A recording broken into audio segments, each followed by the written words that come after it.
Hi, I'm Ella, welcome to my channel. This video is the fifth part in a short series that I'm doing in preparation for NaNoWriMo 2017. I'll put links to the previous videos in the description below. In this video, I'm going to be talking about your overarching plot. Now, if you've been following along with these videos, hopefully you'll have at least a vague outline of where your plot's going. So a beginning, middle, and end. This video is going to help you work on fleshing that out and getting a good solid plot line. If you already have a good idea of what your plot's going to look like, that's great. I'm going to have some points towards the end of this with some questions to really help you solidify and develop it a bit further. If you don't though, no problem, I'm here to help.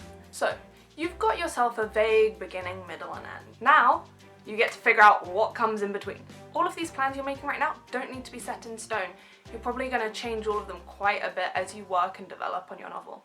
A great point to start is deciding whether you want your novel to be character or plot driven. From there you can establish what sort of journey your characters are going to go on, and that'll really help you navigate a path for your novel to take. So along this path that you're making, you're going to want to have a hook point. So the first thing your reader's going to see, and that's going to really grab them in and grab their attention. Then your first plot point, which causes your character to start on this journey. Then the midpoint, where the characters start to focus on the main goal, or where there's a turning point. Note, this doesn't necessarily need to come at the very middle of your novel. A climax, where the main conflicts come to a head. And then finally, the resolution.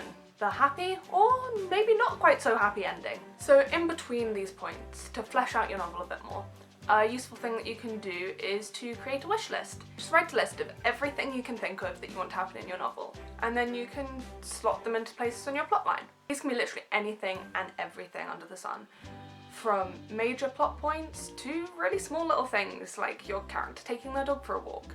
Just anything you want to see happen in your novel, write it down and put it in somewhere on the storyline. It can be useful to write them down on pieces of paper or sticky notes so you can actually physically move them around and into place on your storyline until you're happy with it. So now that you have a bit more of a solid plot and a bit more order to your plot, we're going to want to flesh it out more. So you may have a lovely plot line, but you need to be constantly going through it and reviewing it and editing it all the time just to make sure that everything fits together and constantly improving it and working on it so it's the very best that it can be. So here are some questions that you can ask yourself about your novel that will help you really solidify your plotline, flesh it out and make it the very best that it can be.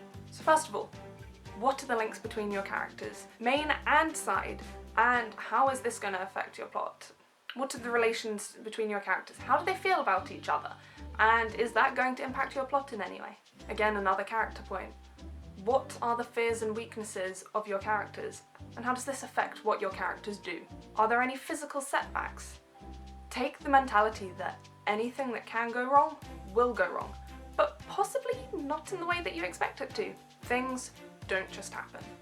I mean, in some cases they do, but let's forget about that for now. So why are these things happening? What are the causes of them? Are these things recent or from the past? Do your characters and or your readers need to be aware of these points? And if so, at which point in the novel do they need to become aware of them? And on the other side of the coin, what are the consequences of these events? As a result of any of these plot points, will it affect how your characters go into the next one? So as your characters develop, they're not going to go into each situation the exact same way. Hopefully they should be progressing as characters, and that means they're gonna go into every situation with a different mentality and a different approach. It might not be vastly different, but there should be subtle differences.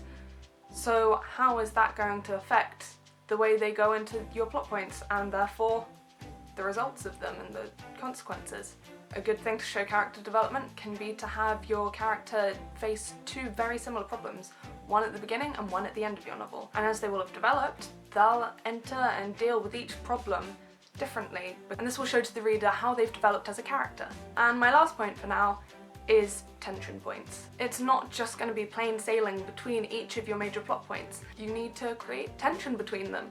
This can be between your characters or between them and things they encounter. Think about the things that are going to cause them trouble in between each of your main plot points. Or maybe not even cause trouble, but just make things a bit more interesting. Once you have a solid idea of your plot, you should start breaking up into sections, or chapters if you're that far ahead, and start writing lengthier summaries for each section. So, there are some of my main points to help you build your novel's main plotline. Let me know in the comments how you're doing with it. Make sure to give it a like if you found it useful, and subscribe so you're kept updated on when the next videos in this series come out. Till next time, bye!